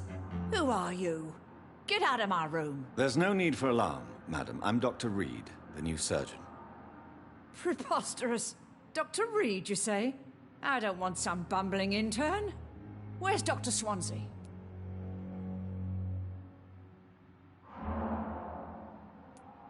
Please, calm down, madam. I assure you that I am highly qualified. I'm just back from war duty. How brave. Threatening an old defenseless woman. You know how long I've been a patient here? You've picked the wrong fight. I'm Harriet Jones. Harriet Jones? Indeed. I've been meaning to have a chat with you. You know what goes on here better than any other patient, I gather. Oh, better than any patient, nurse or doctor. I've seen so many vile undertakings. I heard there have been some despicable goings-on. Was there a case of blackmail? Blackmail? Wait. You're investigating something.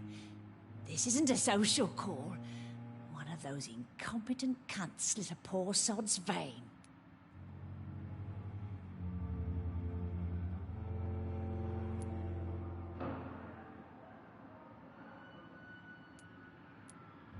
If I didn't know better, Miss Jones, I'd be inclined to say you enjoy this type of idle gossip. God's honest truth, Doctor. It's just the way it is here. Most of these bitches would let you freeze to death before getting you a blanket. I assure you, madam, this is not an investigation into a possible medical error. Debauchery, then?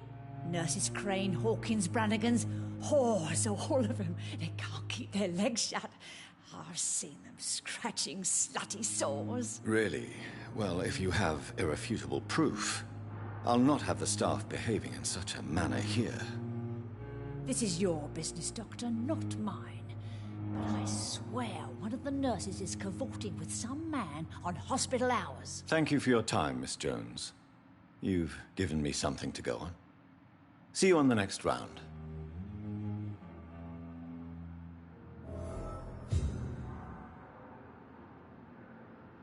Miss Jones, greetings. How do we feel? Again? Waking a poor old woman in her sleep? There isn't a poor life needs saving somewhere? Now, I need to ask you a few simple questions. Well, if you really must. Have you noticed any suspicious comings or goings? It would be a great deal easier to make a list of things unsuspicious in this house of charlatans.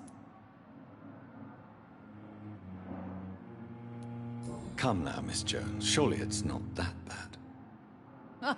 Have you no eyes?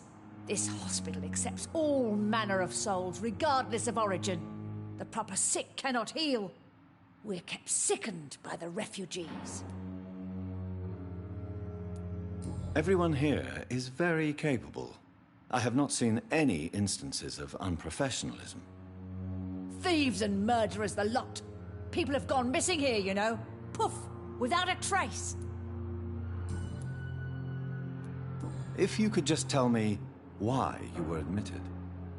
It's terrible, Doctor. What with a pain in my chest, coughing up blood, and I get awfully tired. Wouldn't be so bad if I hadn't lost my house and all. I see. No one comes to visit, you know. Not even my own flesh and blood. I'll come and visit you shortly. Good night, Miss Jones.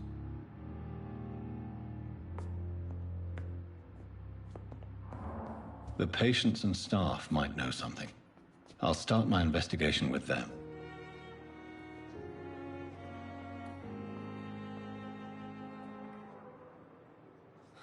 So Então, gente, essa live ia ser mais curtinha mesmo. Eu vou...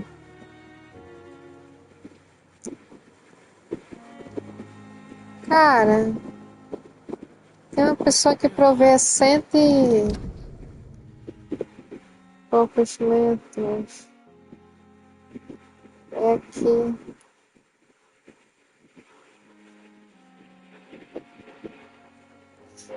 Ah, tá, para ir até a farmácia.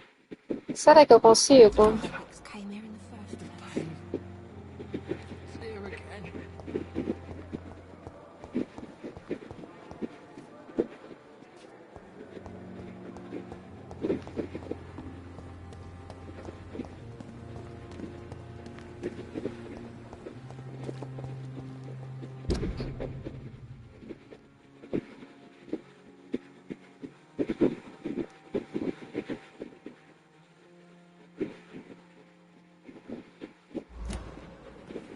Vira à esquerda.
Don't come closer.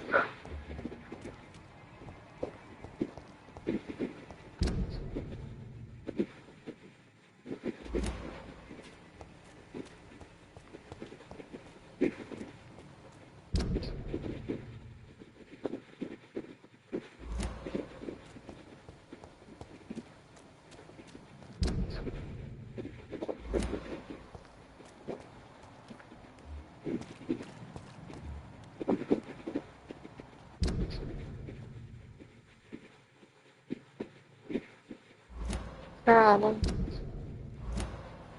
será que eu consigo?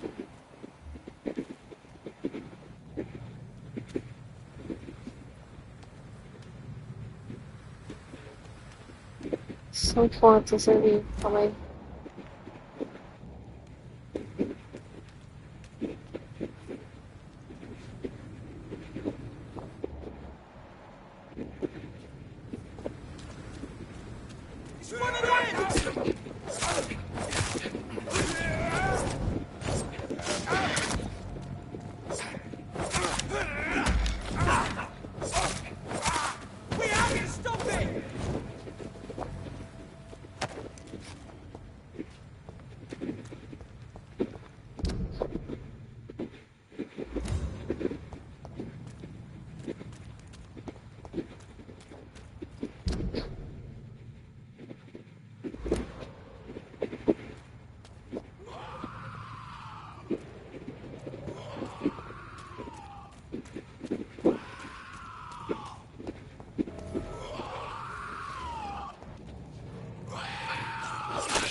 É aqui que era para ser a farmácia.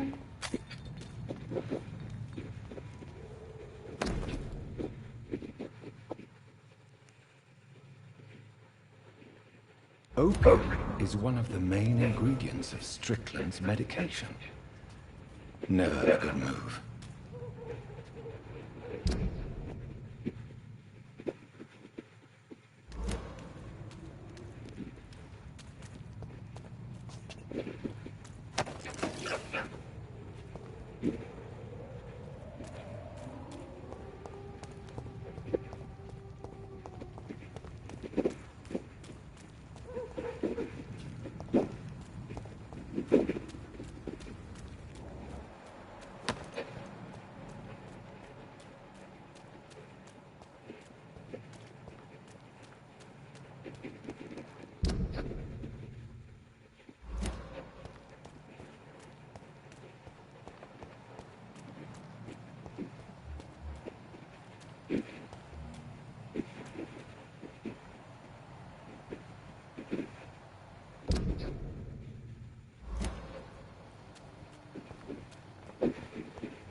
Stop right now!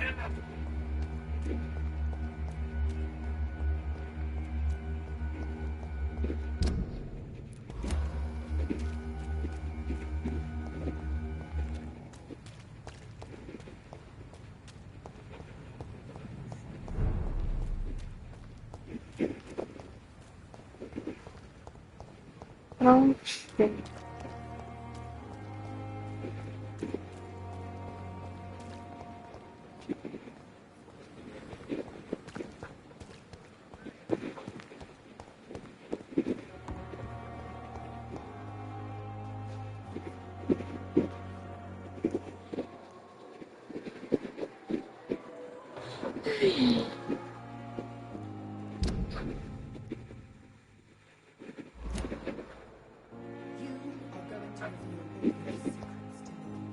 Agora eu tenho que fazer o quê?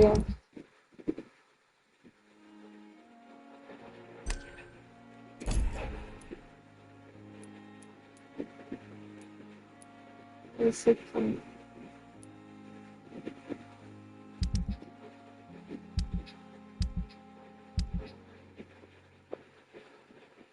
Ah.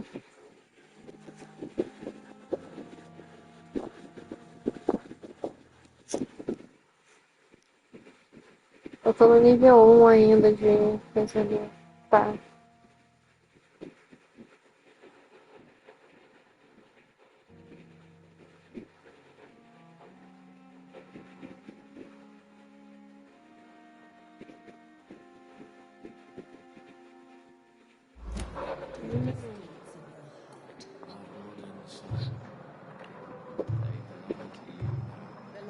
Aí eu não tenho sangue.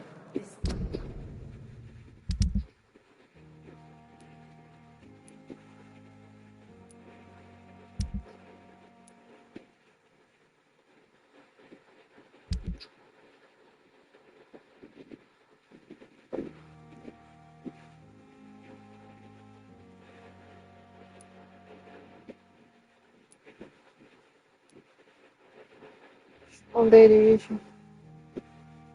Ah, tá. Eu vim daqui, ó. Vim pra cá. Esse aqui foi um esconderijo meu.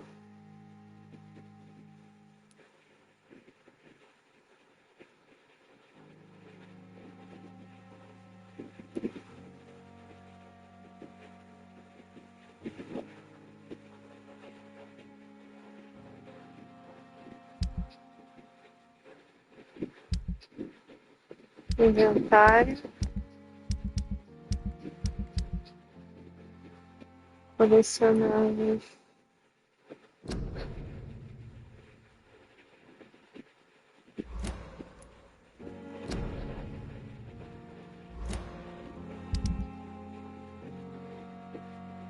Investigações locais.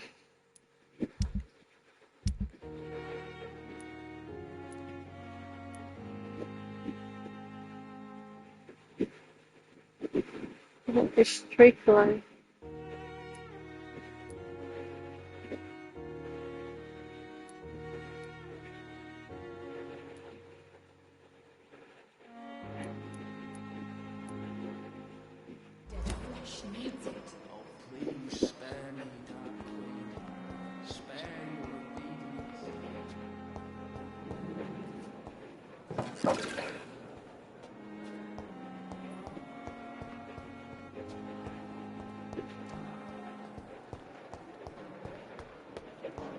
Será que ele tá...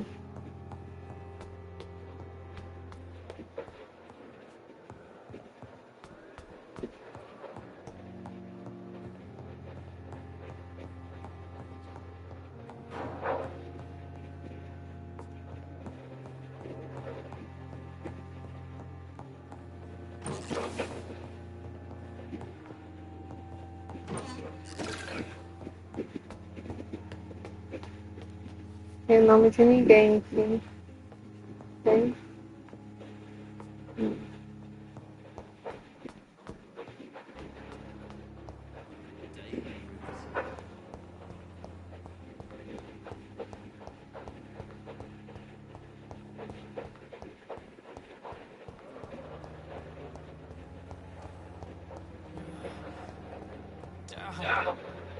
The pain. Simpletons, these nurses. Bred with no respect.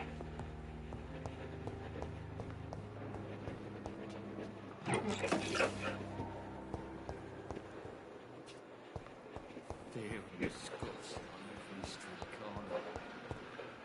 Daily news.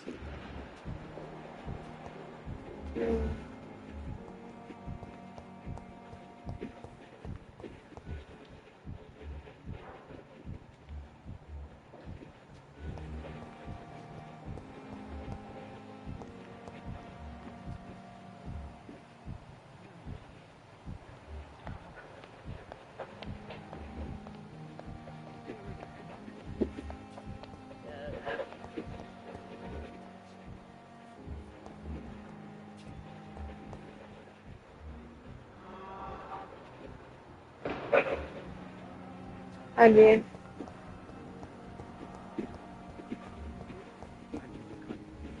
When you're feeling better. Good evening, Dr. Strickland. And good evening to you, Dr. Reed. Can I be of any help?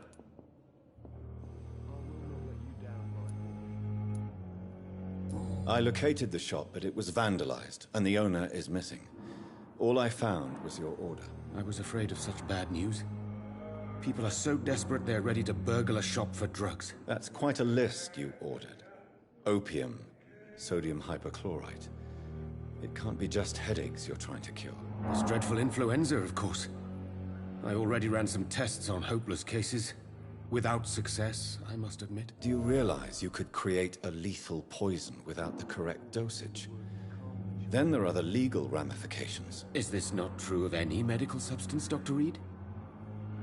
However, if you would agree to improve it, I'd be glad to accept your help. As long as you promise to be scrupulous with your experiments, I may try to gather these substances, and even help improve upon the mixture. That's all I'm asking for, Dr. Reed. That's all I'm asking.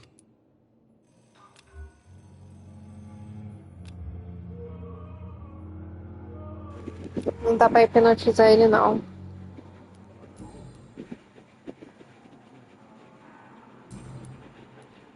Have you heard any talk of blackmail going on in the hospital? If you're running some official inquiry, you had better question the patients. They know more than the staff, especially old Miss Jones. Goodbye, Dr. Strickland. I can't let Strickland put his patients at risk with opium. Perhaps an adjusted formula will deliver more of a placebo effect. I'm so tired. Will this shift never...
The flower's dying. It needs water.